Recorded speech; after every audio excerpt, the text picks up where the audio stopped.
I want to tell you guys a weird story. A number of years ago, I was kind of struggling in my business. Not kind of is pretty generous. I was really struggling in my business. And I was having this kind of soul-searching time where I was trying to figure out what was important to me and what I wanted to be known for and how I wanted the business to be known and how I wanted to move forward. And as a part of that, I went to a conference called Storyline by this dude named Donald Miller. And while I was at that conference, I realized that I act like a victim a lot. I want to blame everyone else or the world or whatever for my problems. And it was a starting revelation to realize that perhaps my choices led me to where I was, and that I could make different choices and have different results. So as a result of going to that conference, I drew a little card that says, "I'm not a victim."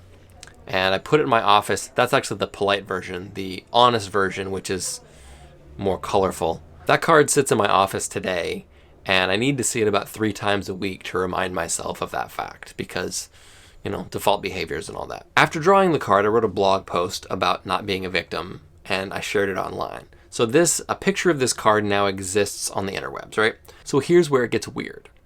One morning in the dark of an Alaskan winter, it's like 6 a.m., and I pull out my phone to catch up on some reading, and I go to my RSS reader that's collected articles from a bunch of people that I like to read, and Donald Miller, the dude whose conference inspired me to draw the card, a post that he's written comes up, and attached to the post is a photo of my card. The card that I drew and had put out on the internet. He had picked it up somehow. I mean, there's 1,000 different ways where that happens. And he had used it in this post that he had written about being a victim.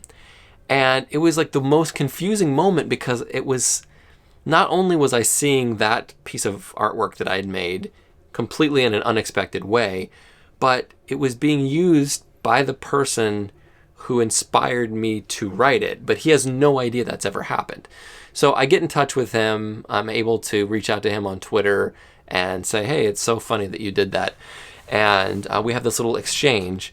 But what that reminds me of is the fact that you never know when the person you inspire might be the person that inspires you, or that the person you're inspired by, someday, maybe you're the person that inspires that person. I think that we look at people who inspire us and we look at some of the messages they share and we're like, wow, they're really cool and I want to share that with someone else like down the line. But sometimes the thing you share moves back up the line. Anyway, I just thought that was a weird story about being inspired to share something and then having that thing you were inspired to share be picked up by the person who inspired you to share it, except for they don't know that they inspired you to share it. And is that like Inception? I want to tell you this one thing. I love meatballs.